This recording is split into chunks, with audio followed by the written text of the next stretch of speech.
Praise Lord. आपणा सर्वांचं ख्रिस्त येशूमध्ये या सायंकाळच्या बायबल स्टडीमध्ये स्वागत आहे. प्रियांनो, मागील काही दिवसांपासून काही आठवड्यापासून आपण पवित्र आत्मा या व्यक्तीविषयी शिकत आहोत आणि पास्टर आपल्याला उत्तमरित्याने शिकवत आहे. देवाचं वचन सांगतं सत्य तुम्हाला समजेल आणि सत्य तुम्हाला बंधनमुक्त करेल. पवित्र आत्मा हा व्यक्ती आहे. पवित्र आत्मा एक एक देव आहे. पिता, पुत्र आणि पवित्र आत्मा याविषयी आपण शिकत आहोत. विशेष पास्टर आपल्याला पवित्र आत्म्याविषयी शिकत आहे आणि देवाच्या वचनाला आपण हे स्वीकारलं पाहिजे. प्रियांनो, आपले डोळे बंद करूया आणि आपण प्रार्थना करूया. स्वर्गीच्या पित्या, आम्ही तुला धन्यवाद देतो, तुझी स्तुती करतो दे बापा. राजांच्या राजा, प्रभूंच्या प्रभू दे बापा. या बायबल स्टडीमध्ये दे बापा, आम्ही प्रत्येकासाठी आज आम्ही प्रार्थना करत आहोत. जे कोणी ऐकत आहे त्या प्रत्येक व्यक्तीसाठी आम्ही प्रार्थना करत आहोत. प्रत्येकाचे आत्मिक डोळे उघडले जाऊ दे आणि प्रत्येकाला दे बापा ते सत्य वचन अंतःकरणामध्ये समजू दे बापा. आणि प्रत्येकाचे बंधनातून तू मुक्त कर दे बापा. प्रत्येकाचे आत्मिक डोळे तू उघड आणि तुझ्या नावाचा गौरव होऊ दे. तुला धन्यवाद देतो, तुझी स्तुती करतो. प्रभू येशू ख्रिस्ताच्या नावात मागतो म्हणून तू ऐक. आमेन. का नाही प्रियांनो, आपण जोरदार टाळ्या वाजवून पास्टर सुधीर साबळे यांचं स्वागत करूया आणि येणारी बायबल स्टडीसाठी आपण जोरदार टाळ्या वाजवूया. थँक्यू, धन्यवाद. थँक्यू भाऊ किरण. Praise the Lord. परत एकदा तुम्हा सर्वांचं आजच्या ह्या पवित्र शास्त्राच्या अभ्यासामध्ये स्वागत आहे. प्रियांनो, मागील काही दिवसांपासून आपण पवित्र आत्मा, लक्षात ठेवा, पवित्र आत्मा हा विषय नाही आहे. पवित्र आत्मा हा एक व्यक्ती आहे. त्याच्याबद्दल बोलावं तेवढं कमी आहे. प्रियांनो, मागच्या 2 आठवड्यामध्ये आपण पवित्र आत्माचा बाप्तिस्मा हा विषय शिकलो आणि काही लोकांना पवित्र आत्मा मिळाला. काही लोकांनी अन्य भाषेमध्ये प्रार्थना करायला सुरुवात केली आणि ती एक फार चांगली आणि उत्तम गोष्ट आहे.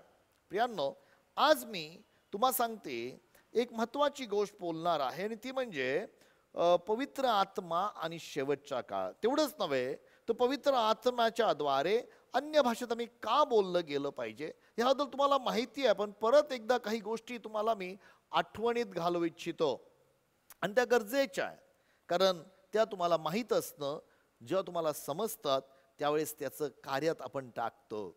आणि प्रियांनो, आणि म्हणून पवित्र आत्मा आणि शेवटचा काळ, प्रभू येशू ख्रिस्ताने शेवटच्या काळामध्ये पवित्र आत्म्याबद्दल काही गोष्टी सांगितलेल्या आहेत.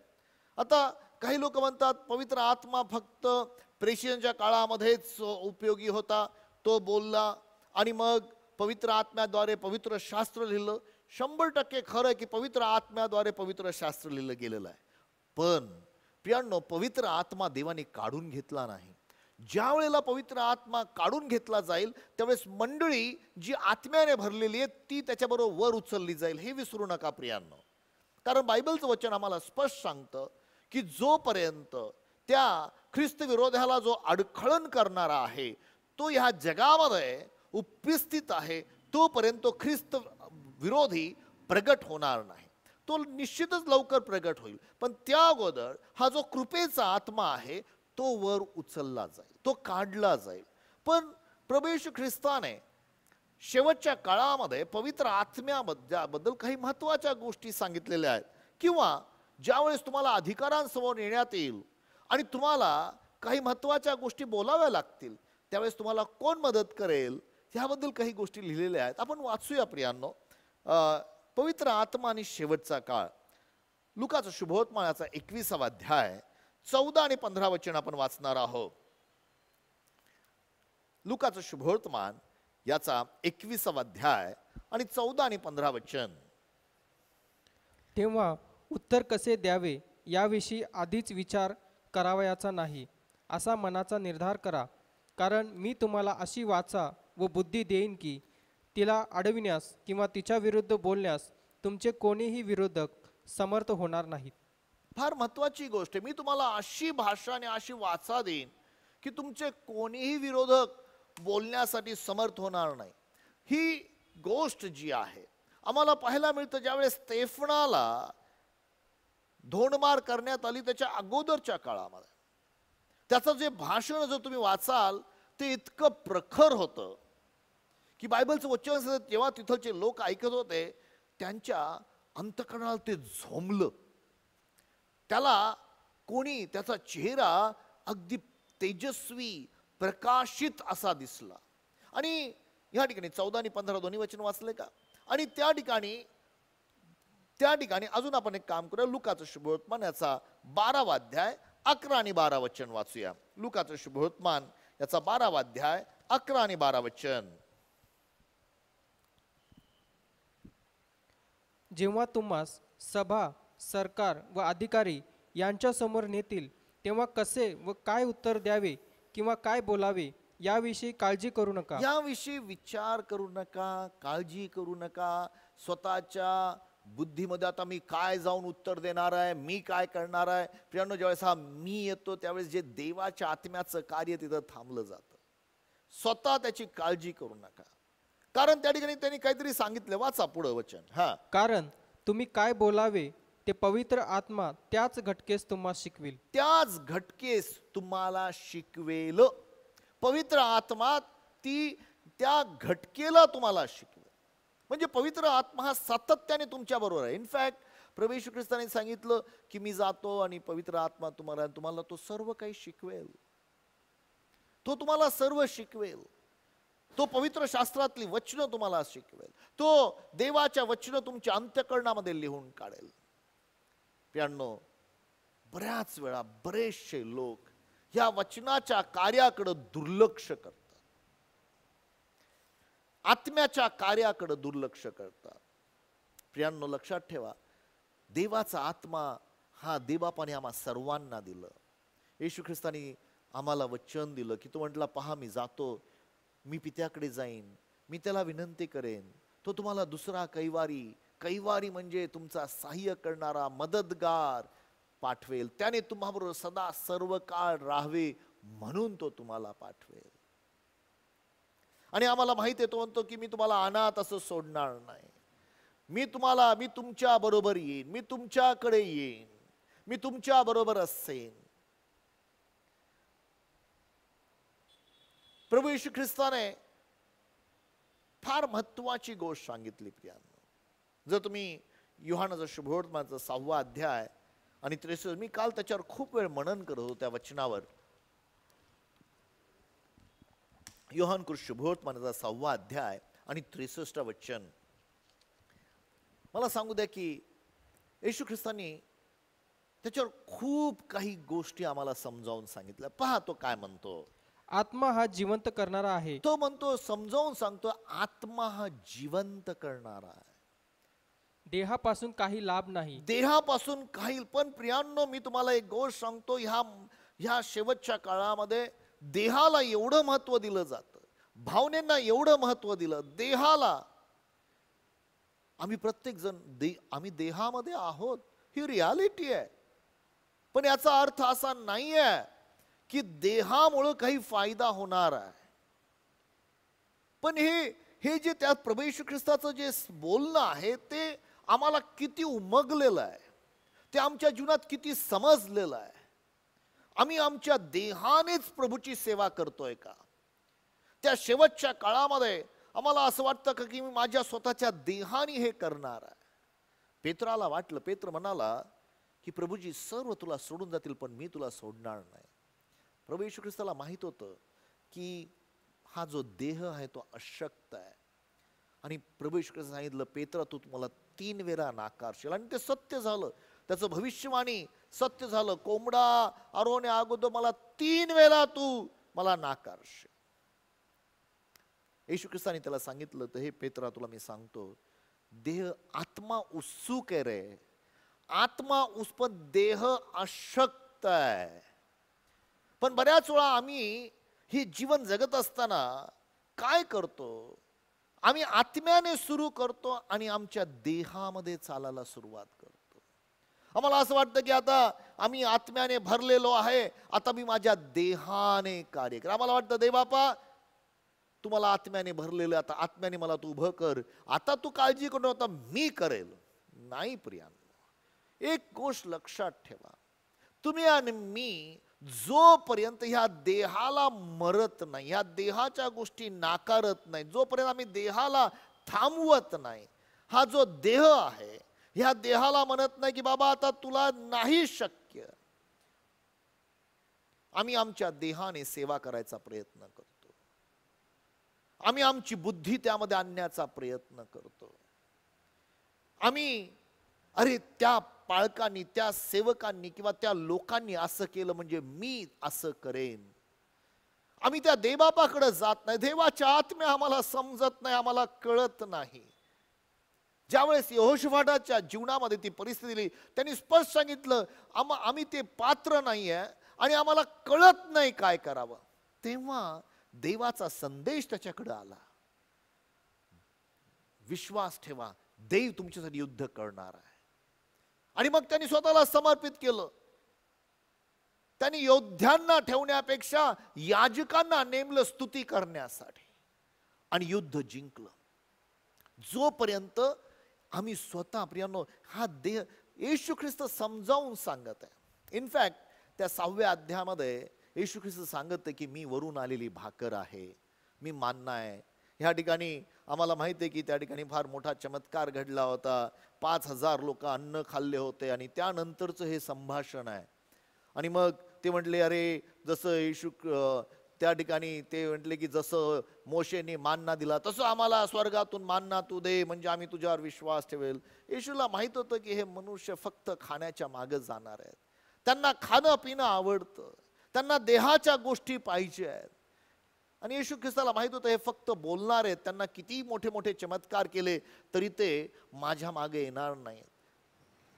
मग येशू ख्रिस्त त्यांना सांगितलं की खरा मान्ना मी आहे, मी खरा मान्ना आहे, जो मला खाईल.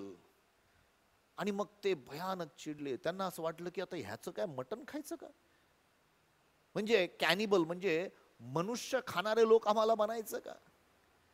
आणि मग बायबलचं वचन सांगतं त्याला सोडून सर्व निघून गेले. सर्व शिष्य जे त्याच्याबरोबर चालले, ज्यांनी चमत्कार पाहिले, ज्यांनी त्या 5 भाकरी 2 माशातून जेवण जेवले, ते सर्व लोक त्याला सोडून निघून गेले. आणि येशू ख्रिस्ताने शिष्यांना विचारलं अरे तुम्हाला जायचं का रे. शिष्य म्हटले प्रभूजी आम्ही कुठं जाणार, जीवनाचे शब्द तुझ्याकडे आहेत. आणि मग त्या घटनेनंतर हे जे वक्तव्य प्रभू येशू ख्रिस्त करत होता आणि ते तो सांगत होता की ह्या लोकांना किती सांगितलं तरी ते फक्त देहाने विचार करतात. माझ्या भावांनो बहिणींनो, आज मी तुम्हाला एक गोष्ट सांगतो, तुम्ही आणि मी आत्मिक व्यक्ती आहोत. लक्षात ठेवा, जेव्हा तुमचा नवा जन्म होतो तुमच्यामध्ये 1/3 तुम्ही देवासारखे झालेले आहात. आणि त्या 1/3 देवासारख्या व्यक्तीमध्ये प्रभू येशू ख्रिस्त त्याच्या आत्म्याने वस्ती करतो. आणि देवबापाची इच्छा आहे की तुम्ही आणि मी ह्या देहाला आणि तुमच्या जीवाला बाजूला करून आत्म्याने चालावं. कारण या देहामध्ये चांगलं काही वसत नाही.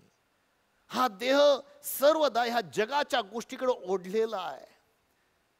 तुम्ही आणि मी प्रियांनो किती प्रयत्न केला तरी ह्या देहाच्या द्वारे देवाला संतुष्ट करू शकत नाही. पण आम्हाला असं वाटतं नाही मी हे करेन, मी उपास करेन, मी असं आणि देव खुश होईल. किंवा मी प्रियांनो मी तुम्हाला सांगतो जोपर्यंत हा मरत नाही देह देह देह अशक्त होत नाही. देवबाप करो तुम्हाला मला याचं प्रगटीकरण हो. येशू ख्रिस्त म्हणाला देहापासून काहीच लाभ नाही, असंच म्हटलं ना. येशू ख्रिस्त काय म्हणाला, हा आत्मा हा जिवंत करणारा आहे, आत्मा हा जिवंत करणारा आहे, देहापासून काही लाभ नाही, देहापासून काहीही लाभ नाही. जोपर्यंत हे सत्य आम्हाला प्रगट होत नाही की मी माझ्या देहापासून काही करू शकत नाही, जोपर्यंत आम्हाला समजत नाही की नाहीतर आम्ही ती धडपड करत राहतो, प्रभूची सेवा या देहाने करत राहतो, देहाच्या कार्याने गोष्टी करत राहतो, योजना करतो, प्लॅनिंग करतो. ह्या जगामध्ये अशा योजना शिकवणारे पास्टर्स आहेत, लोक आहेत, बरेच लोक आहेत जे शिकवतात की असं व्हायला पाहिजे, तसं व्हायला पाहिजे, तुम्ही असं करा म्हणजे यशस्वी व्हाल. पण किती लोक देवाच्या आत्म्याला म्हणतात देवाच्या आत्म्या तुम्हाला मार्गदर्शन कर. मला तू सांग, सर्वांना सोप्या गोष्टी हव्या आहेत, सर्वांना इझी. पास्टर आम्हाला सांगा आम्ही काय करावं. मी तुम्हाला एक गोष्ट सांगतो, देवाचा आत्मा तुमच्यामध्ये वस्ती करतो आणि तो तुम्हाला शिकवू इच्छितो, तो तुम्हाला मार्गदर्शन करू इच्छितो. पण प्रॉब्लेम असा आहे की तुम्ही आणि मी त्यापासून वेळ घालवायला तयार आहोत का? आम्हाला बाकीच्या एंटरटेनमेंटसाठी वेळ आहे, आम्हाला जगातल्या गोष्टीसाठी वेळ आहे, पण पवित्र शास्त्रामधून जे देवाचा आत्मा आम्हाला सांगती बोलतो ते ऐकायला आम्ही वेळ घालून त्याच्याबरोबर वेळ घालवतो का? सगळ्यांना रेडीमेड जेवण हवं आहे, पण प्रभू सांगती बसून प्रभूच्या आत्म्या तुम्हाला सांगती बोल. माझ्या भावना बहिणी, मी तुम्हाला एक गोष्ट सांगतो, जो देहिक असतो तो फक्त आपल्या स्वतःच्या इच्छा पूर्ण करण्यासाठी पुढे जातो. तो आपलं नाव पुढे करण्यासाठी की माझं नाव व्हायला पाहिजे त्याकडे लक्ष देतो. जो देहिक असतो प्रियांनो त्याला फक्त स्वतः, पण जो आत्मिक असतो तो प्रभूच्या गोष्टींकडे लक्ष देतो. प्रभू तुला काय पाहिजे? हे जे मला करायचं आहे ही तुझी इच्छा आहे का? तुझ्या योजना आहेत का? त्या योजनेमध्ये मी पुढे जाऊ का? माझ्या भावना बहिणींनो, ही रियालिटी आहे. पॉल स्पष्ट सांगतो. पॉल मला वाटतं रोमकराच्या पत्रामध्ये तो लिहितो, 8व्या अध्यायामध्ये का 7व्या अध्यायामध्ये तो लिहितो. तो म्हणतो की माझ्या या देहात काहीच चांगलं वसत नाही, माझ्या या देहामध्ये काहीच चांगलं वसत नाही. आणि हे सत्य जोपर्यंत आम्ही स्वीकारत नाही की माझ्या शरीरामध्ये, माझ्या देहामध्ये आणि या देहाला मी सुधरू शकत नाही, हे सत्य, किती तुम्ही प्रयत्न करा. मी तुम्हाला एक गोष्ट सांगतो प्रियानो, तुम्ही कितीही प्रयत्न करा, हा देहाला तुम्ही आणि मी सुधरवू शकत नाही, ह्याला तुम्ही परफेक्ट बनवू शकत नाही. जो तुम्हाला, आणि म्हणून परमेश्वराने पित्याने एक योजना केली की माझ्या लोकांना मी माझा आत्मा देतो, ते नवा जन्म पावतील, त्यांना देव सदृश्य नवा मनुष्य त्यांच्यामध्ये मी घालतो. त्यांनी त्या आत्म्याच्या प्रेरणेने चालायला पाहिजे. ते आत्म्याच्या प्रेरणेने चालणारे लोक बनायला पाहिजे. ते आत्म्याने चालणारे. बायबलचं वचन म्हणतं, गलतीकरास पत्र 5वा अध्याय आणि 16 वचनामध्ये, गलतीकरास पत्राचा 5वा अध्याय आणि 16 वचन, मी तर म्हणतो आत्म्याच्या प्रेरणेने चाला. आत्म्याच्या प्रेरणेने चाला म्हणजे तुम्ही देह वासना पूर्ण करणारच नाही. आता या देहामध्ये नुसत्या इच्छा नाही तर वासना आहेत. देहामध्ये स्वतःची डिंग मारण्या, स्वतःची मोठेपणा करण्याचा स्वभाव आहे. या देहामध्ये खूप अशा गोष्टी आहेत.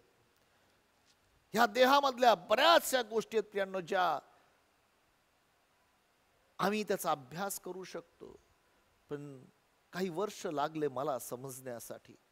मी तुम्हाला सांगतो प्रियांनो की नाही, मी काही करू शकत नाही माझ्या स्वतःच्या शक्तीने. आणि मग मी त्या देवाला शोधायला लागलो. देवाच्या आत्म्यात तू मला सांग मी काय करू, तुझी इच्छा आहे का मी हे करायला पाहिजे.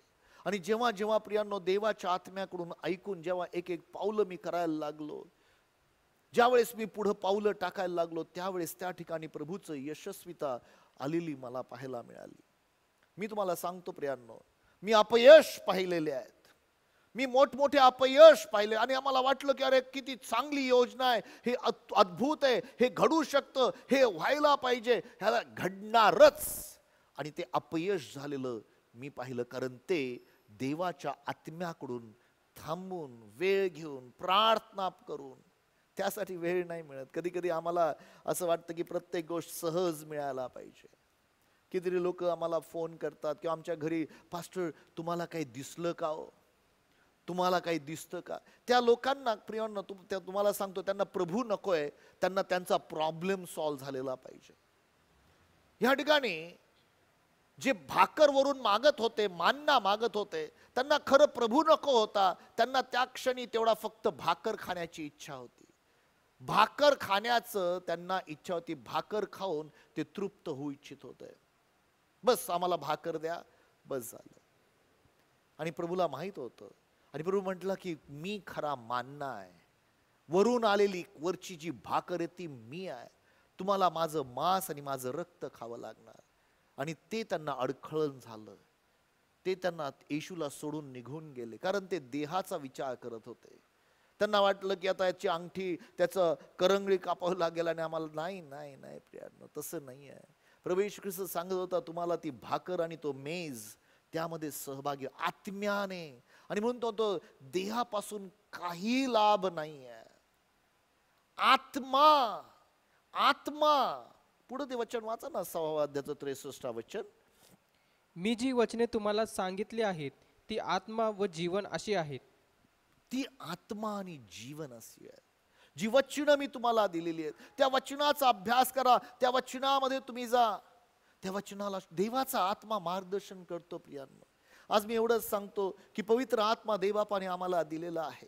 मी या देह आणि आत्म्याबद्दल बोललो, हे गरजेचं प्रियांनो. शेवटच्या काळामध्ये आम्हाला त्या आत्म्याचं ऐकण्याची गरज आहे. आत्म्याची वाणी ऐकण्यासाठी आम्ही तयार राहायला पाहिजे.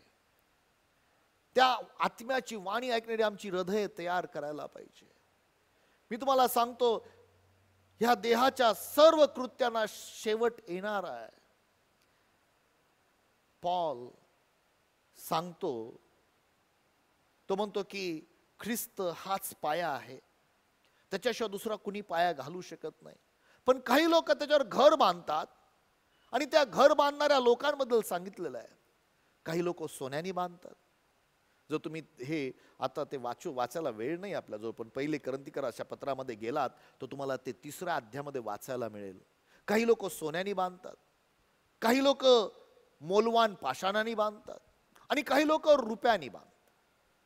3 मोलवान असे धातू सांगितलेले आहेत. पण काही लोक हे भुशानी बांधतात, काही लोक लाकडाने बांधतात आणि काही लोक स्ट्रे म्हणजे त्याला जे सहज जळणारी गोष्ट आहे, कडबा किंवा तशा लोकांनी, काही लोक भुशांनी बांधतात, काही लोक गवतानी बांधतात, जे काही टिकून राहत नाही असे बांधणारे लोक आहेत. आणि जे देहाने गोष्टी करतात प्रियांनो, ह्या तिन्ही गोष्टी जळणाऱ्या आहेत, त्या टिकणार नाही आहेत. आणि म्हणून आम्हाला लक्षात ठेवायला पाहिजे, आमच्या जीवनामध्ये आम्हाला त्या वचनाची, त्या पवित्र आत्म्याचं मार्गदर्शन स्वीकारण्याची गरज. देवबापा तुझी इच्छा आहे का ह्या गोष्टी? आणि म्हणून तो पवित्र आत्मा देवाने आम्हाला दिलेला आहे, तो आमचा मार्गदर्शक आहे. त्या सांगती वेळ घालवणं, त्याबरोबर सहभागिता करणं त्या पवित्र आत्म्याबरोबर. जेव्हा जेव्हा पवित्र आत्मा प्रियांनो नव्या करारात येऊ द्या किंवा जुन्या करारामध्ये येऊ द्या, आम्हाला सर्वांना माहिती आहे, जेव्हा जेव्हा पवित्र आत्मा आला स्तुती स्तवन झालेलं आहे. आम्हाला माहिती आहे, ज्यावेळेस मरियेच्या जीवनावर पवित्र आत्मा आला त्यावेळेला त्या ठिकाणी प्रभू येशू ख्रिस्ताचा जन्म झाला. लक्षात ठेवा, मी तुम्हाला सांगतो, आत्मा जीवन देणारा आहे. तो प्रभू येशू ख्रिस्ताचा जन्म तुमच्यामध्ये देतो. फक्त आत्माच्याच द्वारे तुमचा आणि माझा जन्म, नवा जन्म, तो फक्त जो आत्मा, पवित्र आत्मा आहे, तो येशू ख्रिस्ताला तुमच्यामध्ये जन्म देतो. जसं मरियेच्या उदरामध्ये तिने शब्दावर विश्वास ठेवला आणि त्या येशूनी जन्म घेतला, तसाच ज्यावेळेस तुम्ही देवाच्या वचनावर आणि शुभवर्तमानावर विश्वास ठेवता की माझ्या पापासाठी येशू ख्रिस्त मरण पावला, त्याला पुरण्यात आला आणि मरणातून तो जीवन झाला, त्या दिवशी तुम्ही त्या शुभवर्तमानाला स्वीकारता, पश्चाताप करून त्या देवाकडे वळता, त्या दिवशी तुमच्यामध्ये प्रभू येशू ख्रिस्त जन्मतो. प्रियांनो, त्याचा जन्म होतो आणि ते कार्य पवित्र आत्मा करतो, देवाचा आत्मा करतो. देवाचा आत्मा काय करतो प्रियांनो? आम्हाला माहिती आहे की देवाचा आत्मा आमच्यामध्ये आनंद निर्माण करतो. देवाचा आत्मा, आपण ॲक्च्युली पवित्र आत्मा आल्यानंतर काय काय स्तुती स्तवन होतं. देवाचा आत्मा, ॲक्च्युली आपण ती घटना पाहूया, लुकाच्या 1ल्या अध्यायात जाऊया आपण आणि त्या ठिकाणी काय काय घडलं. ॲक्च्युली तुम्ही 39 ते 45 वचनामध्ये तुम्ही पाहू शकता. 35व्या वचनामध्ये म्हटलेलं आहे की पवित्र आत्मा तुझ्यावर येईल आणि देवाचं सामर्थ्य तुझ्यावर राहील, जो कोणी तुझ्यामध्ये जन्म घेईल तो देव.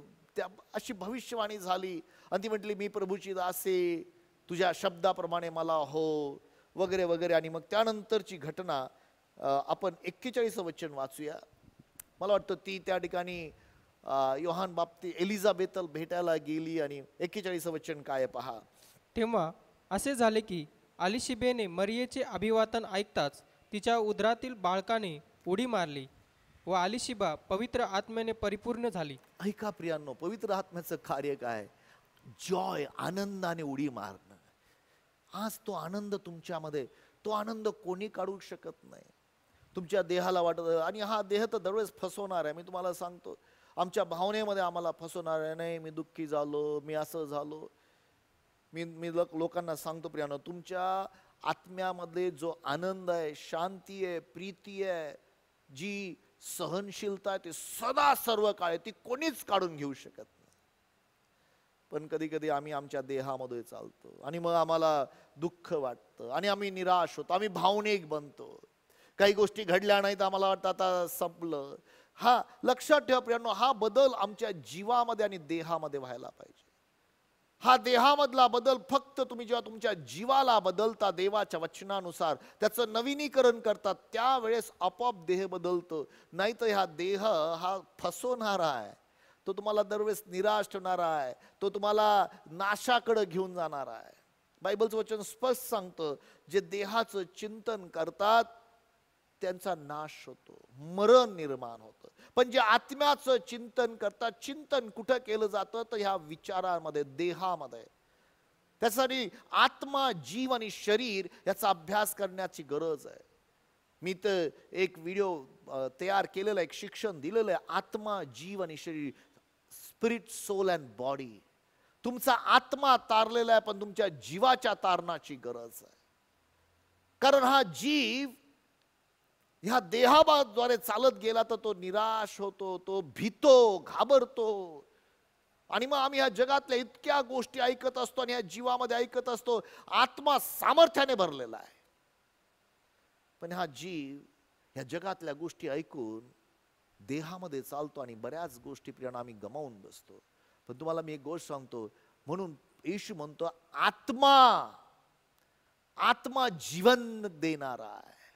जे आत्म्याचे स्मरण करतात किंवा चिंतन करतात, तिथं जीवन आणि शांती आहे, आनंद आहे. तुमच्या त्या उदरामध्ये उडी मारली गेली, आनंद झाला. तेवढंच नव्हे, तिथं स्तुती आहे. त्या ठिकाणी 42 वचन वाचा, त्यातलंच. आणि ती उच्च स्वर काढून मोठ्याने बोलली, स्त्रियामध्ये तू धन्य व तुझ्या पोटचे फळ धन्य. आमेन. स्त्रियामध्ये तू धन्य, तुझ्या पोटचे फळ धन्य. स्तुती स्तवन, देवाला धन्यवाद. इथंच नव्हे तर मी मागच्या काही दिवसापूर्वी त्या जुन्या करारामधल्या पण गोष्टी सांगितल्या, की ज्यावेळेस मोशेला देवाने सांगितलं की 70 पुढारी नेम आणि तुझ्यामधला मी आत्मा काढून मी त्यांच्यावर ठेवीन, आणि देवाने केलं. बायबलचं ते सर्वजण परमेश्वराची भविष्यवाणी सांगवते, स्तुती स्तवन करवते. पवित्र आत्मा येतो त्यावेळेस तुम्हाला मला प्रियांनो ती भविष्यवाणी मिळते, स्तुती स्तवन मिळतं, अन्य भाषा मिळते. देवबाप तुमच्या जिभेचा ताबा घेतो. आज जर आत्म्याच्या प्रेरणेने चालायचं आहे, हे विसरता कामा नये. आम्हाला माहिती आहे प्रियांनो की ज्या वेळेला पवित्र आत्मा उतरून आला प्रेषणाच्या कृत्यामध्ये, त्यावेळेस ते देवाचे महत्कृत्य अन्य भाषेत बोलत होते. ते देवाचे महत्कृत्य सांगत होते. प्रेषणाचे कृत्य 2 अध्याय आणि 11 वचन तुम्हाला माहिती आहे, पण तरी सुद्धा आठवण म्हणून तुम्हाला मी सांगतो. ते अन्य भाषेमध्ये स्तुती स्तवन करत ते 3000 लोक त्या दिवशी तारण पावले. हजारो लोकांनी ती भाषा ऐकली. कशी ऐकली आम्हाला माहित नाही, आमच्या बुद्धीने त्याला थांबवू नका. पण 11 वचन काय सांगतं पहा. तृतीय अरब असे आपण त्यांना आपापल्या भाषात देवाचे महत्कृत्य सांगताना ऐकतो. देवाचे महत्कृत्य सांगताना आपण, देवाची महत्कृत्य ते सांगत होते. ज्यावेळेस ते अन्य भाषेत प्रार्थना करत होते, देवाचा आत्मा आल्यानंतर देवाचे महत्कृत्य बोलतो. तो तुम्हाला देवाच्या महत्कृत्याबद्दल सांगतो. अरे, देवाने तांबडा समुद्र दुभागला, देवाने 5000 लोकांना अन्न दिलं, देव लंगड्यांना चालवतो, आंधळ्यांचे डोळे उघडतो. देवाचा आत्मा तुम्हाला देवाच्या वचनाकडं, देवाच्या चमत्काराकडं, यरियोची भिंत पाडली, शत्रूंना हरवलं. देवाचा आत्मा तुम्हाला त्या गोष्टी, महत्कृत्य, देवाचे महत्कृत्य अद्भुत आहे. देवाने आपल्या शब्दाने पृथ्वी निर्माण केली. पण आम्ही आमचं लक्ष, अधिक लक्ष, क्षमा करा, पण आजच्या जगातले लोक ह्या टीव्हीच्या गोष्टी ऐकत जिथं मृत्यू, नाश, दंगे, प्रॉब्लेम, फसवा फसवी, आणि ते ऐकत आमच्या जीवामध्ये त्या गोष्टी आम्ही स्वीकारलेल्या आहेत. काही केलं नाही नाही माझ्या काही परिणाम होत नाही ह्या गोष्टीचा. नाही प्रियांनो, तुम्हाला कळत न कळत तुमच्या विश्वासामध्ये एक भीती निर्माण होते. आपोआप ज्यावेळेस तुम्ही त्या गोष्टी ऐकत लागता, त्या गोष्टी पाहायला लागता, आणि तुमचा विश्वास हा कमकुवत होतो. पण पवित्र आत्मा येतो प्रियांनो. आज मी तुम्हाला विनंती करतो, हे कधीच विसरू नका, देवाचा आत्मा आम्हाला बलवान करणार आहे, देवाचा आत्मा आम्हाला बळकट करणार आहे, देवाचा आत्मा त्याची स्तुती स्तवन करायला आम्हाला शिकवणार आहे, आणि त्याच्याकडं ते देवाची महत्कृत्य करत होते. देवाचा आत्मा देवाने कशाला दिला प्रियांनो? देवाचा आत्मा देवाने काही काढून टाकलेला नाहीये. प्लीज, देवाचा आत्मा देवाने आम्हाला दिलेला आहे. ह्यासाठी आम्ही त्यावर सहभागिता करावी, सहभागिता करावी. मी दरवेळेस लोकांना सांगतो आणि वारंवार मी सांगतो, आठवण करून देतो की ज्या वेळेला ते शेवटचा आशीर्वाद घेता, आता देव बापाची प्रीती, प्रभू येशू ख्रिस्ताची कृपा आणि पवित्र आत्म्याची सहभागिता, तेवढा आशीर्वाद पुरेसा नाहीये. पवित्र आत्म्याबरोबर सहभागिता करणं ही देवाची अपेक्षा आहे. ज्यावेळेस पौलाने दुसरे कोरिन्थीकरासपत्र 13 अध्यायाच्या 14 वचनामध्ये ही गोष्ट लिहिली, त्यावेळेस त्याची अपेक्षा होती की ह्या कोरिन्थीकराच्या मंडळीने आणि तुम्ही आणि मी पवित्र आत्म्यावर सहभागिता करावी. त्यासाठी देवाचा आत्मा, सहभागिता म्हणजे आम्ही बोलणं आणि त्याच्याकडून ऐकणं. कधी कधी आम्ही प्रार्थनेमध्ये जातो आणि आम्ही बोलत राहतो आणि त्याच्याकडून ऐकणं. शांत बसलो की बाकीचे सर्व जगाचे विचार. का? कारण त्या जीवामध्ये इतक्या काही गोष्टी भरलेल्या आहेत की ते दुसरे विचार, देवाच्या आत्म्याचे विचार येत. माझ्या भावना बहिणी, मी तुम्हाला आज विनंती करतो की देवाचा आत्मा तुमच्यामध्ये, खुद्द पवित्र आत्मा तुमच्यात वस्ती करतो, त्याच्याबरोबर सहभागिता करूया, त्याच्याबरोबर संगतीमध्ये वाढूया, त्याच्या सांगती संगतीमध्ये राहूया. देवाचा आत्मा ज्यावेळेस येतो त्यावेळेस नव्या नव्या भाषा बोलल्या जातात. देवा सांगती बोलण्याची क्षमता येते. आज एवढंच सांगतो की ती क्षमता थांबवू नका, ती वाढवत जा, त्याबरोबर सहभागिता करा. बायबलचं वचन स्पष्ट सांगतं, मला वाटतं 1 कोरिन्थीकरासपत्राचा 14 अध्याय 2 वचन, जो अन्य भाषेत प्रार्थना करतो तो देवाशी बोलतो, देवाशी बोलतो. प्रियांनो, देवाचा आत्मा आल्यानंतर तुम्हाला देवा सांगती बोलण्याचं सामर्थ्य तो देतो. डायरेक्ट पित्या सांगती तुम्ही बोलू शकता, त्या सांगती रिलेशन डेव्हलप करू शकता.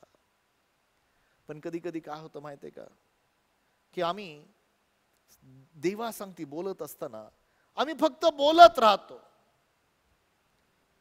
2 प्रकारच्या भाषा सांगितलेल्या आहेत 13 अध्यायाचं 1 वचनामध्ये, मनुष्याची भाषा आणि देवदूताची भाषा. वाचूया आपण 13 अध्यायाचं 1 वचन. मी माणसाच्या व देवदूतांच्या भाषामध्ये बोललो असलो, पण माझ्या ठायी प्रीती नसली, तर मी वाजणारी थाळी किंवा झणझणणारी झांज असा आहे. पहा, प्रीती नसले तर, माझ्या ठाई प्रीती नसेल तर मी फक्त, आणि ती थाळी वाजवणारा व्यक्ती, छान टन टन टन टन टन टन टन टन टन, पण प्रीती नाही आहे. ऐका प्रियांनो, प्रीती म्हणजे काय? रिलेशनशिप. बायबलचं वचन स्पष्ट सांगतं, 1 कोरिन्थीकरासपत्र 8 अध्यायाचं 1 आणि 2 वचन. 2 वचन असं लिहिलेलं आहे, प्रीती उन्नती करते, ज्ञान फुगवते. प्रीती उन्नती करते. ज्या वेळेस तुम्ही देवबापाच्या संदर्भात अन्य भाषेत प्रार्थना करता, ती सहभागिता आहे. देवबाप तुमच्या जीवना सांगती काही गोष्टी बोलत असतो. आणि प्रीती काय करते प्रिय? प्रीती शुद्ध करते, प्रीती रिलेशनशिप डेव्हलप करते. तो तुमच्या जीवनामध्ये सांगतो, नाही सुधीर, त्या एरियामध्ये काही काही लोकांच्या जीवनामध्ये मी पाहिलेलं आहे प्रियांनो, ते अन्य भाषेत प्रार्थना करतात पण आपल्या भावा सांगती बोलत नाहीत, आपल्या बहिणी सांगती बोलत नाही. त्यांच्या जीवनामध्ये काही काही वर्षानुवर्ष ते संबंध तुटलेले आहेत. नाही प्रियांनो, तसं होऊ शकत नाही. जो देवाच्या रिलेशनशिप मध्ये तो सर्वांसंगती उत्तम संबंध ठेवणारा रिलेशनशिप, ती प्रीती नुसती अन्य भाषात प्रार्थना करणं ह्याचं उत्तर नाही आहे. तो स्वतःला नम्र करतो, तो बोलतो, तो ऐकतो. नम्र करणारा नम्र व्यक्ती जो आहे त्याच्या जीवनात देवाचा आत्मा काम करतो प्रियांनो. पण काही लोकांना असं वाटतं की नाही नाही, मी अन्य भाषेत प्रार्थना करतो म्हणजे आता देव माझं ऐकणार आहे. नाही प्रियांनो, ही प्रीती जी उन्नती करणार आहे. देवाचं वचन म्हणतं ना, प्रीती उन्नती करते. किती वचन आहे ते? पहिले कोरिन्थीकर 8 अध्यायाचं पहिलं वचन. हा, आता मूर्तीला दाखवलेल्या नैवेद्याविषयी आपल्या सर्वांना ज्ञान आहे, हे ज्ञान आपल्याला आहे. ठाऊक आहे. हा, ज्ञान फुगवते, ज्ञान प्रीती उन्नती प्रियांनो, करते. बऱ्याच वेळा आम्हाला बऱ्याच गोष्टीचं नाही, मी आता अन्य भाषेत प्रार्थना केली पाहिजे, हे ज्ञान असून उपयोग नाही. पण प्रीती उन्नती करते. हे रिलेशनशिप आहे. पित्याबरोबर असलेलं रिलेशन, आणि ते ऐकणं आहे. नुसतं माझं बोलणं नाही. पिता सांगतो, अरे सुधीर नाही, ते जे रिलेशन आहे ते बदलायला पाहिजे. ऐक माझं, तू नुसतं अन्य भाषेत बोलून उपयोग नाही आहे. ह्या भागामध्ये, ह्या ठिकाणी संबंध चांगले कर. तुझ्या ह्या रिलेशनमध्ये, तुझ्या ह्या पैशाच्या बाबतीमध्ये कुठंतरी चुकलेलं आहे, कुठंतरी तू लपवी केलेली आहे, ती ओपन कर. कारण प्रियांनो, पाप झाकल्याने चांगलं होत नाही, ते कबूल करून सोडल्याने त्या व्यक्तीचं भलं होतं. पण काही लोक वर्षानुवर्ष काही गोष्टी झाकून ठेवतात. मी तुम्हाला सांगतो प्रिय, प्रीती उन्नती करते. आमच्या प्रत्येक भागामध्ये उन्नती करते. आमच्या जीवनातल्या प्रत्येक भागामध्ये आम्हाला मोकळं बनवते. आमचे संबंध सर्वांसाठी आशीर्वाद बनतात. तुम्ही आशीर्वाद बनता. प्रीती उन्नती करते. जो अन्य भाषेत प्रार्थना करतो स्वतःची उन्नती करतो. पहिले कोरिन्थी 14:4 मध्ये लिहिलेलं आहे, स्वतःची उन्नती करतो. कशामध्ये उन्नती करतो? पहिले कोरिन्थी 14:4. पहिले कोरिन्थी 14:4. भाषा बोलणारा स्वतःचीच उन्नती करीतो, संदेष्टा मंडळीची उन्नती करीतो. हा, भाषा बोलणारा स्वतःचीच उन्नती करतो. संदेष्टा कोणाची उन्नती करतो? मंडळीची उन्नती. पण जोपर्यंत तुमची स्वतःची उन्नती नाही झाली, तो बी दुसऱ्यांची उन्नती. आणि म्हणून पवित्र आत्म्याबरोबर संगती तुमची उन्नती करते. पवित्र आत्म्याबरोबर केलेली संगती तुमची उन्नती करते. पहिले कोरिन्थी 8 अध्याय काढलेला आहे का आपण? त्या 8 अध्यायामध्ये मला वाटतं पहिलं वचन वाचलं ना, दुसरं आणि तिसरं पण वचन वाचून घेऊ ना. जर कुणाला वाटत असेल की आपल्याला एखादी गोष्ट कळते, तर ज्याप्रमाणे कळले पाहिजे त्याप्रमाणे त्याला अद्याप कळत नाही. हा, जर कोणी देवावर प्रीती करीत असेल तर देवाला त्याची ओळख झालेली आहे. ऐका प्रियांनो, ही प्रीतीचे रिलेशनशिप आहे. अन्य भाषा इट्स अ रिलेशनशिप. सहभागिता आहे, देवाबरोबरची सहभागिता, आणि त्या सहभागितेत तुम्हाला बोलवलेलं आहे.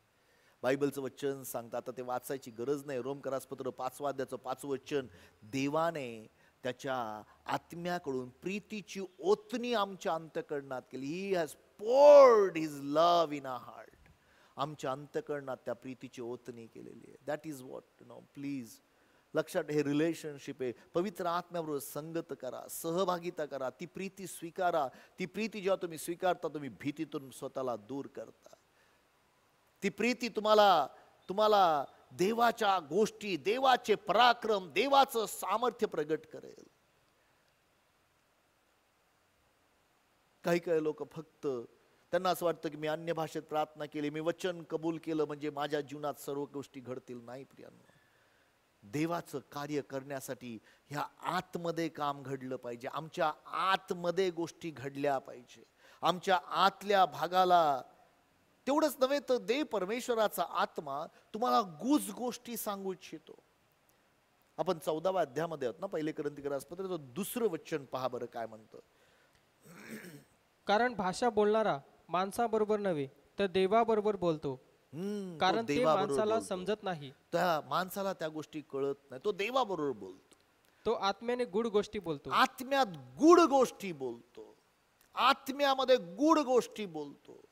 पण बायबलचं वचन इर्मायाच्या पुस्तकामध्ये 33व्या अध्यायाचं 3रं वचन सांगितलेलं आहे. वाचूया आपण ते वचन.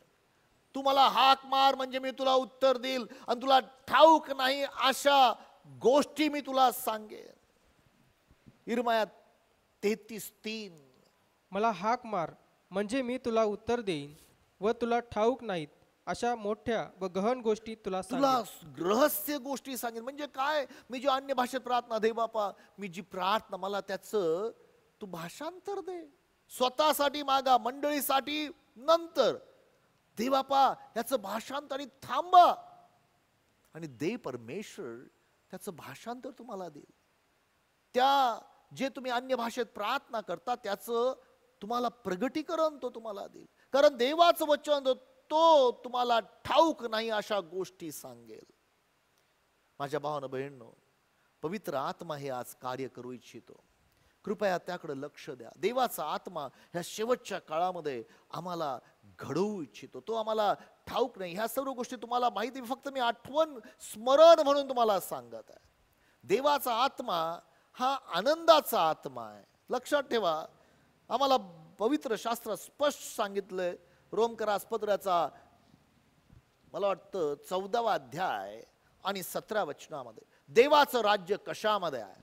पॉल लिहितो त्यांना रोमकरास पत्राचा 14वा अध्यायाचं 17 वचन, की देवाचं राज्य खाण्यापिण्यात नाहीये, ह्या देहाच्या गोष्टीमध्ये नाहीये. कारण खाणे हा व पिणे या देवाचे राज्य नाही, तर नीतिमत्व, शांती व पवित्र आत्म्याच्या द्वारे मिळणारा आनंद पवित्र ह्यात ते आहे. आत्म्याच्या द्वारे मिळणारा आनंद. देवाचा आत्मा जिथं तिथं आनंद आहे प्रियानो. पवित्र आत्म्याद्वारे नीतिमत्व, शांती आणि पवित्र आत्म्याद्वारे मिळणारा आनंद त्यामध्ये आहे. आणि मग प्रभू करो प्रियांनो, तो आनंद तुमच्या हृदयामध्ये सतत येऊ. प्रभू येशू ख्रिस्ताने ज्यावेळेस शिष्याने गेलं आणि म्हटलं, प्रभू तुझ्या नावात भूत निघाले, ते म्हणे, अरे भूत निघतात म्हणून आनंद करू नका, त्यामुळे आनंद करू नका, पण तुमची नावं स्वर्गात लिहिलेली आहेत त्यासाठी आनंद करा. पण लुकाचं शुभवर्तमान 10व्या अध्याय 21व्या वचनामध्ये त्यांनी आनंद केला प्रियांनो. आत्म्यात आनंद केला. खुद्द येशूने आनंद केला. शिष्यांनी आनंद केला कारण भूत निघतात म्हणून. येशू म्हटलं, अरे त्यामुळे आनंद करू नका रे, तुमची नावं स्वर्गात लिहिलेली आहेत म्हणून आनंद करा. पण 21व्या वचनामध्ये प्रभू येशू ख्रिस्ताने आनंद केला. 21वं वचन लुकाचं शुभवर्तमान 10व्या अध्यायाचं 21वं वचन. त्याच घटकेस तो पवित्र आत्म्यात उल्लसित होऊन म्हणाला, उल्हासित झाला. हा, हे पित्या, हे पित्या, स्वर्गाच्या व पृथ्वीच्या प्रभू, मी तुझे स्तवन करीतो. हालेलुया. ज्यावेळेस पवित्र आत्म्याने आम्ही उल्हासित होतो, स्तवन होतो, त्याने उल्हास केला, आनंद केला, आत्म्यामध्ये त्याची स्तुती स्तवन केली. पवित्र आत्मा हा आमच्यामध्ये तो आनंद निर्माण करतो प्रियांनो. मला अजून 2-3 गोष्टी सांगू द्या. पवित्र आत्मा प्रियांनो ज्या गोष्टी तुम्हाला प्रार्थना करता येत नाही त्यासाठी प्रार्थना करतो. आपण त्याबद्दल ऐकलेलं आहे प्रियांनो. ज्या गोष्टी तुम्हाला ठाऊक नाही आहेत, तो अनिर्वाच्य उच्छ्वासाने, रोमकरास पत्र 8वा अध्याय 26 आणि 27 वचन आपण वाचूया, पण त्यावर मी जास्त बोलणार नाहीये. पण हे गरजेचं आहे प्रियांनो. काही गोष्टी आम्हाला माहीत असणं गरजेचं आहे. ज्यावेळेस तुम्हाला अन्य भाषेची प्रार्थना मिळते, आत्म्यात तुम्ही बोलता, त्यावेळेस काय घडतं पहा. 8वा अध्याय 26 आणि 27 वचन. तसेच आत्माही आपल्या अशक्तपणात आपल्याला हातभार लावतो. हा, कारण आपण यथायोग्य प्रार्थना कशासाठी केली पाहिजे हे आपल्याला ठाऊक नाही. हे आम्हाला ठाऊक नाहीये. पण आत्मा स्वतः अनिर्वाच्य कन्याने मध्यस्थी करीतो. आत्मा आमच्याद्वारे अनिर्वाच्य कन्याने मध्यस्थी करतो. पण अंतर्यामी पारखणाऱ्याला त्या आत्म्याचा मनोभाव काय हे ठाऊक आहे. कारण हा आत्मा पवित्र जनांसाठी देवाच्या मर्जीप्रमाणे मध्यस्थी करतो. देवाच्या इच्छेप्रमाणे मध्यस्थी करतो आत्मा. प्रियांनो, अन्य भाषेचा हा फार मोठा फायदा आहे. आम्हाला माहित नाही कोणासाठी, पण आम्ही जेव्हा त्यासाठी प्रार्थना करतो, पण हे एक विसरू नका, हे सगळं रिलेशनशिप, हे सहभागितेवर अवलंबून आहे. देवाच्या आत्म्यावर सहभागिता. तो आत्मा तुमचा वापर करू इच्छितो लोकांसाठी प्रार्थना करण्यासाठी. प्रियांनो, पवित्र शास्त्रामध्ये अजून एक महत्त्वाची गोष्ट आम्हाला पाहायला मिळते. दानिएलाच्या पुस्तकामध्ये ज्यावेळेस त्या ठिकाणी एक अशी घटना घडली, मला वाटतं दानिएलाचं पुस्तकाचा 5वा अध्याय आणि 5वं आणि 6वं वचन. बेलशस्सर राजा त्याच्या काळामध्ये ही घटना घडली. त्याने मंदिरातले काही पात्र आणून लोकांना त्या मंदिरातल्या पात्रामध्ये दारू प्यायला, द्राक्षरस प्यायला दिला. आणि मग त्या ठिकाणी एक घटना घडली प्रियांनो, फार महत्वाची गोष्ट वाचूया आपण दानिएलचं पुस्तकाचा 5वा अध्याय 5वं आणि 6वं वचन. दानिएलचं पुस्तकाचा 5वा अध्याय 5वं आणि 6वं वचन. त्याच घटकेस मानवी हाताची बोटे प्रकट झाली व त्यांनी दीपवृक्षासमोर राजवाड्याच्या भिंतीच्या गिलाव्यावर काही लिहिले आणि हाताची बोटे लिहित होती. हाताची बोटे लिहित होती ती राजाच्या दृष्टीस पडली. राजाने ती पाहिली. तेव्हा राजाची मुद्रा पालटली. हा जो राजा आहे प्रियांनो, या जगाचा अधिपती आहे. बर, ठीक आहे. व तो चिंताक्रांत झाला. त्याच्या कमरेचे सांधे ढिले पडले आणि त्याचे गुडघे लटपटू लागले. राजाने मोठ्याने ओरडून म्हटले की मांत्रिक, खासदी व दैवज्ञ यास घेऊन या. राजा त्या बाबेल्याच्या ज्ञानास म्हणाला, जो कोणी हा लेख वाचील व याचा अर्थ मला सांगेल, त्याला जांभळ्या रंगाचा पोशाख मिळेल, त्याच्या गळ्यात सोन्याचा गोफ घालण्यात येईल. ठीक आहे. या ठिकाणी अन्य भाषेमध्ये लिहिलं गेलेलं एक गोष्ट आहे. त्यामुळं राजाची मुद्रा पालटली, त्याचे पाय लटपटू लागले. माझ्या भावानं बहिणींनो, आज त्या सैतानाची अशीच परिस्थिती होणार आहे ज्या वेळेला तुम्ही अन्य भाषेमध्ये देवासंगती प्रार्थना करता. मागच्या आठवड्यामध्ये आपण ज्यावेळेस पवित्र आत्म्याचा बाप्तिस्मा हा विषय शिकलो, त्यावेळेस रेचलताईने एक महत्वाची गोष्ट सांगितली. ज्यावेळेस युद्ध होतं त्यावेळेस त्या युद्धामध्ये समजणाऱ्या भाषेतून बोललं जात नाही, तर अशी भाषा वापरली जाते, असं संभाषण केलं जाते, शत्रूला कळत नाही आणि त्यातूनच मग युद्ध जिंकलं जातं. आणि मग ती कोड लँग्वेज असेल किंवा अजून कोणते असेल, पण ह्या ठिकाणी आम्हाला पाहायला मिळतं की तो राजा थरथरला, कापला. प्रियांनो, हे आत्मिक युद्ध आहे. आज मी तुम्हाला एक गोष्ट सांगतो की आम्हाला, आणि मागच्या आठवड्यात पण रेचलताईंनी तुम्हाला हे वचन दिलं, आपण आज वाचायची गरज नाहीये. जेव्हा तुम्ही अन्य भाषेत तो विसावा आहे.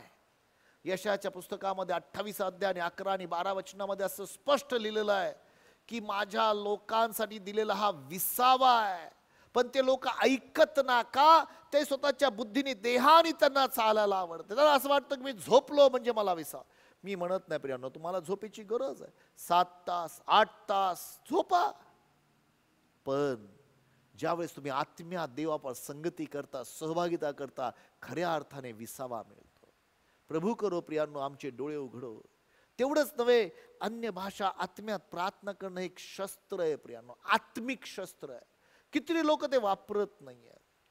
सर्व शस्त्र सामुग्री सांगितलेली आहे. जर तुम्ही इफिस्करास पत्राचा 6वा अध्याय वाचलात तर तुम्हाला त्या ठिकाणी दिसून येईल की वेगवेगळे शस्त्र सांगितलेले आहेत.